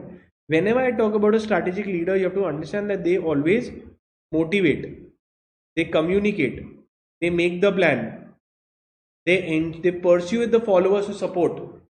Okay, this is the job of a leader. They give the vision. Okay, now let's see importance of strategic leadership. Okay, so the leadership, a strategic leader will identify the opportunities. Okay, and will help you outbeat the competitors. Definition of leadership, I told you, a leader always influences others. So always influences others, and when I say the word strategic, means long term. Now let's see what they've given. Types of leaders. Market is important, they can ask you. Very, very important. Three forms of leaders. So one is transactional. Okay, the second one is transformational, and the third one is charismatic leadership. Charismatic leadership. Now see, strategic leadership, they tell basically how to motivate. How to motivate. Imagine this, I always tell the students that there are students who study or people who get motivated only in these three conditions. One is if you're at job, and if you know that you will earn more money will motivate you more. I take you to holiday, I give you immense amount of respect. That doesn't motivate people. Transactional means transaction. The more the revenue, the more you earn. This is one of the most best ways. So types of strategic leadership, but we are talking about how to motivate. So you give money incentive, transactional. Second is you motivate, you see all your political leaders. Sometimes political leaders get followers by their charisma, by their aura, by their entire personality. Were charismatic leaders by their personal charm, passion, strong commitment, energy. They drive others to work and they can bring changes. Best example of this is Elon Musk. When we see Elon Musk, everybody knows that if you're going to work in Tesla, you are motivated to work because your boss is working. Then comes transformational, transactional, now transformational. Now transformational is those who motivate you to do it, or maybe they through, you could say, by punishment, penal provisions, either good stick, so carrot or stick, you can call it as carrot or stick. Let's see the second one, transformational. Steve Jobs, he inspires people, influences people towards innovation. Let's look. So three ways is transactional. Transaction means what? Rewards, higher pay, promotion, bonuses is the one that is transactional, money. Next, transformational leadership. So transformational, they integrate, with the vision. They influence both the organization and its people. Transformational, they build team confidence. Transformational by like Steve Jobs. Okay, first they do innovation. So just learn the keywords. It is good enough to write. They bring in change by transforming people. So when you see that a leader who brings in a change in you, brings a change, maybe through carrot or by stick, but you will see that you turned out to be a better person. If you're working in in any organization and you realize that after that organization you've transformed into a better professional, that person for you is a transformational leader. They didn't give you extra money. Okay, but they transformed you through innovation, team confidence building, etc. Charismatic, again very similar, but charismatic is just by their aura, just by their personal charm. Their high level of energy, they bring in this. That's it. So similar points and move ahead. Nothing like a law, learn and write. For examination, you have to do. Now, strategic leadership skills. According to Harvard Business Review, strategic leadership has 6 essential skills. Now, a leader. I'm talking about a leader. Okay, a leader should have 6 skills. So 6 leadership skills. What could it be according to you? What a leader would have? Some of which I've already taught you. Now, a leader will be able to anticipate opportunities, okay, anticipate future trends, because a leader has a vision and he knows how to beat the competitors. Challenge.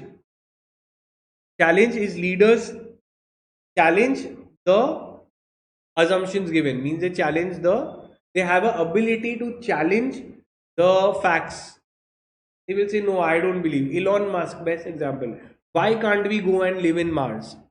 So the root cause they figure out that human civilization will no longer be there after 600-700 years, then what?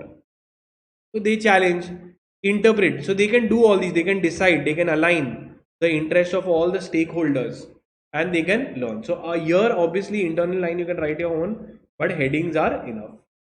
Okay, these are some of the skills that the leader should have. Communication skills, more further you can write analytical skills, communication skills, problem skills, management skills. All headings are enough. Then we come to an important aspect. Okay, after strategic leadership, understanding what are the three types of leaderships, these other skills that are there. Now we are going to study about e-business and strategy. Now e-business means what? Today if you see in this age of technology, there was a shift from physical businesses to everyone, and the process is ongoing into e-business, and now I go to see further from e-business they are going to AI integration into the business. So our topic will be in the flow only. First we see e-business and then we will be talking about AI integration later, second part. What is e-business? How do I take my business digital? Selling of business online and offline. Let's see. E-business strategy, obviously it is a long-term plan. So setting your business online, having website, digital products, brand building, all online. Okay. Using the digital technologies to manage my internal operations through intranet, and external relationship through extranet. Sir, what are you saying? Intranet and extranet? Now pay attention. Okay, your communications, because of internet and e-business, your communications with your people, with your internal people, and external people. Who are internal? Who are external? External people. Internal to your organization are your employees, and external to your organization are your suppliers. Okay. With internal people, I have a continuous communication is called as intranet. Intranet. Like they would have their own user ID. For example, if they are logging in, they will have ABC at the rate name of the Reliance.com. So they will have their own email ID which is dedicated. So if you are ever going to work, you will have a specific organization login ID. That is for your internal people. For external people, they will have something called as a extranet. Extranet is a network for your external and a broadcasting network, etc. Which is there. This is what they are saying. Very simple. A communication done through all these means. Okay. So digital technologies to manage internal operation through internet with your employees and external relationship. Let's see. E-business. Okay. E-business strategic framework. E-business strategic frameworks helps a business design an effective digital strategy by answering the interrelated questions. Now this topic cannot be asked in the exam in my opinion, because it's very general, very simple thing that I have to understand my e-business strategy. Headings you do, it's very simple. That external business, where do you want to compete? So I look at outside the market, I look at the macro factors, which area I need to go. So when I look at the external factors, I have to decide the question. So while setting up my business, I have to figure out at where I want to compete. So the location has to be identified. In X location, Y location, all the external factors will be looked into. 5 photos, model, etc. Before for Netflix, they will identify that which content I have to give in which area. Then comes what value. So headings you do for this is sufficient. Second is when I'm preparing a plan, I will decide that what benefit I will give to the customer, what type of value will be generated. Okay, so that is the important. Amazon creates value by low prices and fast delivery. So that is what value they are giving to the customer. They're giving me low cost and fast delivery. Internal organization. So I have to answer these questions for while deciding my strategy. How should we deliver? Okay, so how should you deliver means your plan. What is your plan? Okay, your horizontal boundaries, vertical boundaries, all you need to understand. Whether I can use my holding subsidiary, etc. Okay, Flipkart manages a digital platform internally, or should I outsource? So should I handle it in-house or external? Then, so that is it. You saw very minimal level is given. Nothing great about actual e-commerce. So that is why I feel there is nothing great. Only questions have been given that I decide where you want to go, what value you're creating, and how you want to do it. That's it. So that is, they can ask, but I don't think that it is anything content wise. Now you come to important aspect. FinTech, very very important. It is technology in finance. So what is it? When we use technology in finance, it is called as fintech. For example, your online payment modes, online payment. Second, when you look at banking, e-banking all comes here. Okay, where you have a software e-banking, they will give you a banking software app, and in that app you're trading, you're doing, that's all a part of fintech. In fintech, don't only think about banking, finance also comes in insurance, finance also comes in security markets, and it also comes in bank. Concept clear? Okay, so if we go to see, your fintech refers to new technologies to improve and automate the delivery and the use of financial services. So you will use softwares, smartphones, etc. to cater. Modern financial applications. Now all this we are doing. So you just have to read and you're done. Online money transfer. Okay, that's fintech. You can check your deposits online, credit card online. Okay, investment management, cryptocurrency, Bitcoin, which will come later. Google Pay enables digital payment. Is an example of your fintech. Key areas in innovation. Now here again you can do headings. Where there has been innovation in fintech. So cryptocurrency. So it is a digital currency. Then blockchain technology, again it will come later. Blockchain technology. So cryptocurrencies are run on blockchain technology.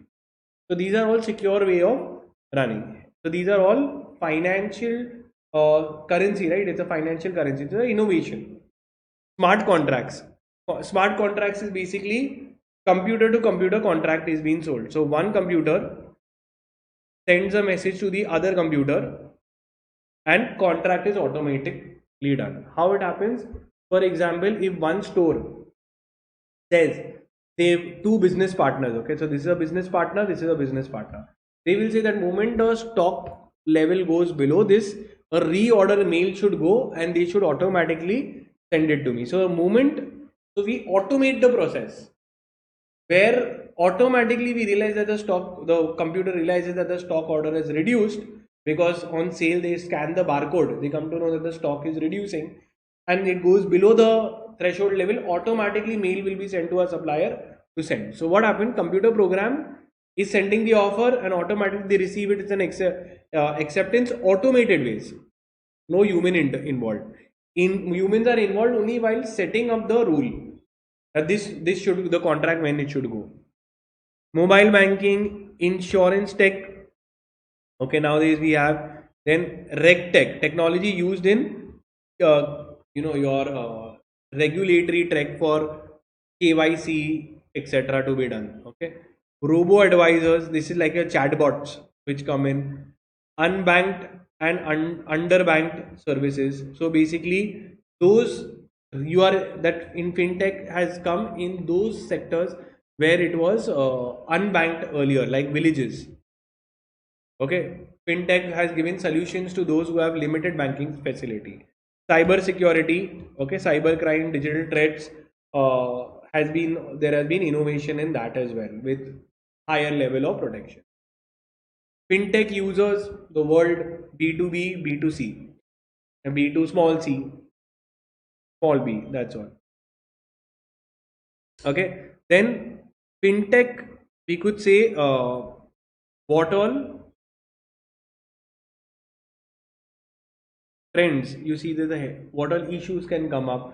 So a lot of heavily regulated sector, security risk, okay, cultural differences. Old people don't like this kind of new especially money coming under technology. Cryptocurrency has been heavily treated as a negative sin product only. And government approaches, so government regulations keep adapting etc. So these are some of the factors in this has to be seen in fintech. Then comes to blockchain technology. Now pay attention to what is blockchain technology. So a block is a piece of information that is there, and chain is one block is connects the information on web. So earlier blockchain technology is your block is a piece of information and all those piece of information is stored in blocks. Okay, and they create a chain. So imagine my entire message could be in this form where one block is will have one serial number, have a numbering, number one, this could be number two, this could be number three, and all these blocks contains information. Now, the information stored inside gets encrypted. Encrypted is basically a readable form of data gets converted into a non-human readable form. Okay, so all the information here is encrypted. And the blockchain technology, why it got famous? One, because it is decentralized. No human is sitting and managing it. Like a website, or you have a www, it's all already there. Okay, nobody is manually doing anything behind. Similarly, blockchain is made on certain rules. Once that is done, automatically done without human control. So it is the center. It doesn't have a central owner of it. Okay, so the conversion of readable into encryption is called as hash. Okay, that hash function is there which ensures that the information is encrypted. That's it. Now pay attention to all the keywords that I have said. So what are the keywords? It is, first just take down the keywords. First keyword is decentralized. Everything is transparent. Okay, you know that nobody is controlling it. It's very clear. It is a open source software.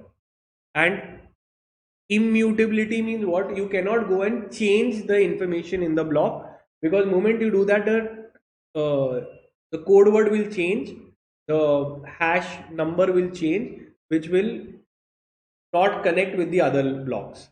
So it is immutable. Immutate means to change. You can't do it. It is all secure. That's all.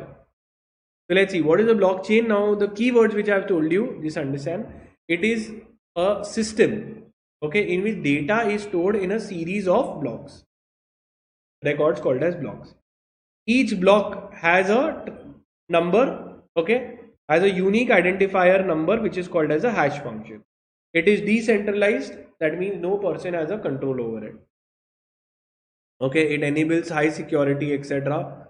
Blockchain technology. So in Bitcoin, blockchain technology is used.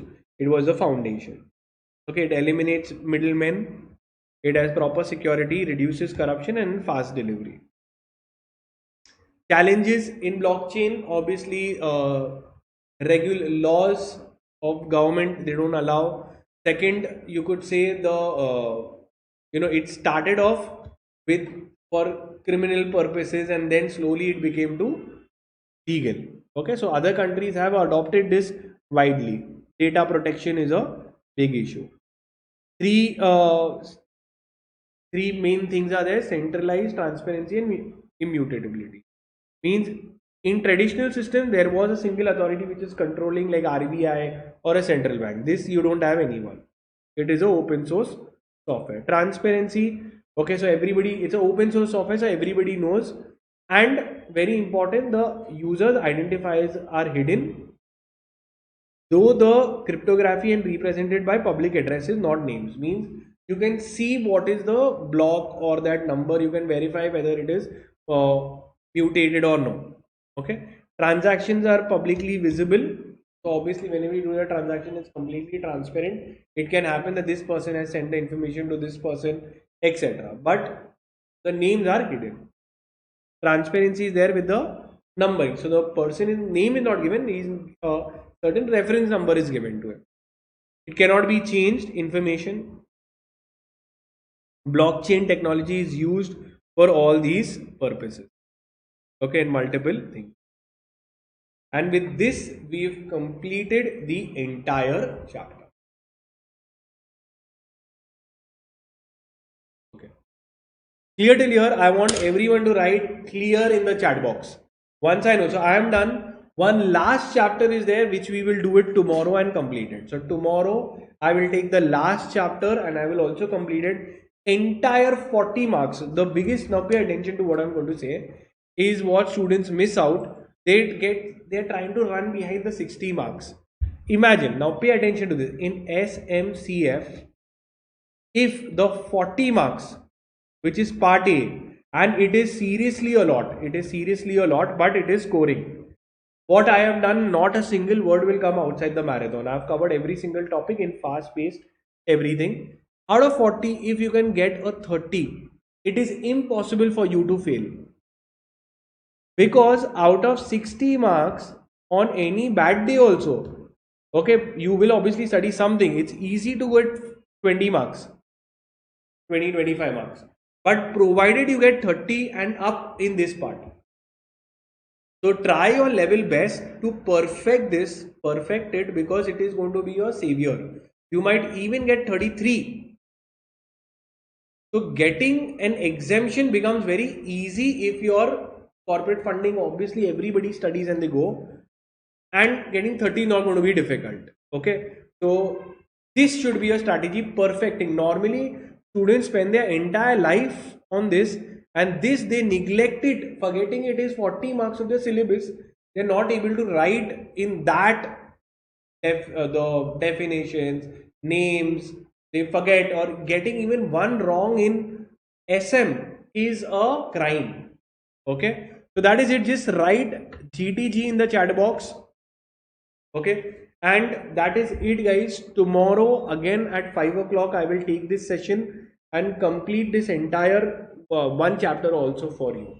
The notes I will further send it. So that is it, guys. Thank you so much. Let me know by writing clear in the chat box again, so I know that I am able to reach out to you. So that is it, guys, for today. Thank you so much for bearing with me, and I understood that you all were been there through the entire lecture. Thank you so much. Take care, guys. Do share, do like the video. Okay, that's it. Write clear in the chat box so I know, and that is it, guys. Good night. Yeah, so that I will just do it day after. I'll do something like that. Okay, I'll just reschedule my lectures so that I can complete this entire part. Okay. Any chapters in part 2 will be taken. Of what? Again, Gautami, very, very important. In my last marathon, I have taken multiple chapters of part B. I had taken multiple chapters of part B. Okay, so you can study from that. I had covered very important chapters, very heavy chapters. Corporate funding only I had done in the last attempt. So please study, and those were all amended. All amended lectures are taken in part B. This time, first time I'm doing part A. Okay, so that is it, guys. Wish you all the very best. I'll try my level best. You have access to the dream batch, which is every single lecture of mine you have availability. So please study from that and do share it and inform your friends as well. Thank you so much. Good night, and I'll see you all again tomorrow. Thank you, Mohammed, Trupti, Gautami, for your kind words.